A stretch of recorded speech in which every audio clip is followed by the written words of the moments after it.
꼭 딱 와요. 알았어. 안 닫았잖아요. 알았어.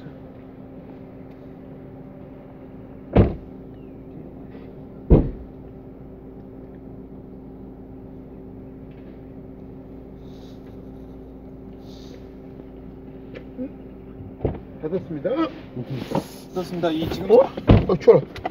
춥다. 추워. 은근히 춥다. 그지? 쉿. 추워.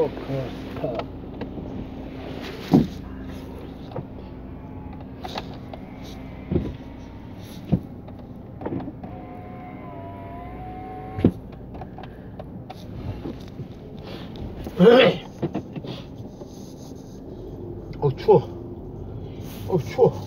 자켓 입고, 아이, 삼손을 입고 왔네. 굿 아이디어. 아빠 안 입고 오니까 춥다. 그지? 아빠가 잘못했네. 괜찮아요. 다음도 있으면 하세요. 추워. 지금 성 관련 이 혐의 내용을 여기요. 내부로 판단할 경우에 액수 산정이 불가능하기 때문에 통상 공소시효를 5년으로 본다고 합니다. 그리고 금품의 경우에는 3천만 원 이하면 일반 형법상 공소시효가 7년이라서 사건 발생 시기 등을 고려하면 시효가 완성됐을 가능성이 큽니다.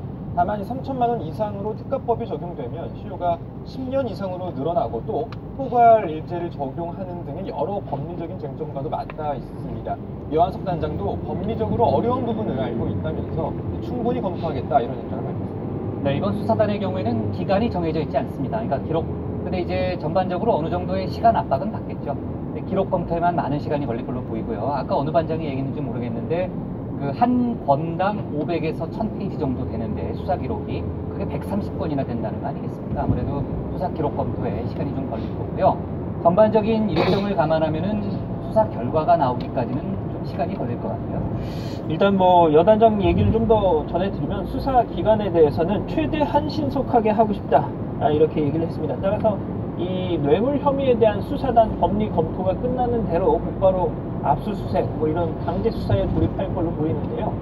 뭐 아시겠지만 역대 여러 권력형 수사 과정에서 검찰은 수사의 우선순위 또 뭐 상징성 이런 것들을 고려해서 압수수색 첫 번째 그 상황을 이렇게 진행해 왔지 않습니까? 그러니까 뭐 의외의 장소였지만 사실상 수사의 핵심 대상을 겨냥하고 있기 때문인데 뭐 가령 예를 들면 최순실 특검팀 같은 경우는 출범 당일 보건복지부 또 국민연금공단을 압수수색하면서 맞아요. 예, 청와대와 삼성 간의 뇌물 의혹 뭐 이런 걸 정조준하기도 했었죠. 네.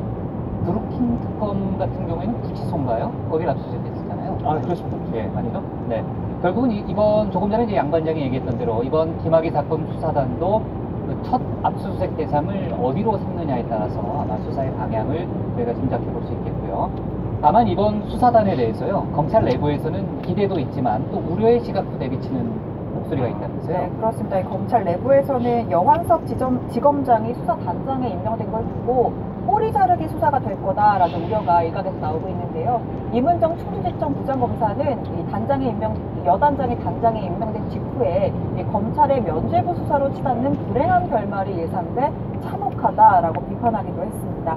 이에 대해서 여단장은 그런 것은 전혀 우려하지 않아도 될 것 같다라고 반박을 했습니다. 네, 뇌물죄 말고 또 이제 수사 권고된 이제 수사 외압, 그러니까 수사 방해 의혹이 있잖아요. 그러니까 당시 청와대 민정 라인의 이제 수사 외압 의혹에 대해서도 이제 수사단이 우선적으로 검토를 하겠죠. 당연히 수사 권고됐으니까.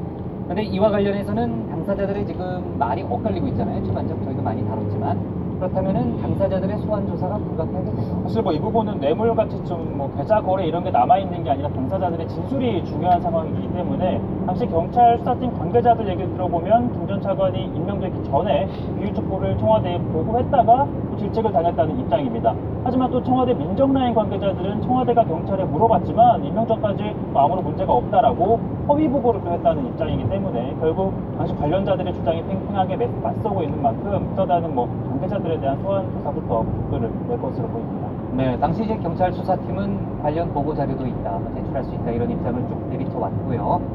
당시 청와대가 김 전 차관에 대한 의혹을 알고도 임명을 강행했다면은 사실상 박근혜 전 대통령의 의중했다는 것이었다. 이런 해석도 뭐 가능할 수 있습니다. 물론 더 진상이 밝혀져야 되겠지만요. 지금 여러 가지 보도를 보면요, 박근혜 전 대통령과 이만희 전 차관이 오랜 친분이 있던 사이다. 이런 보도가 벌써? 많이 나오고 있죠.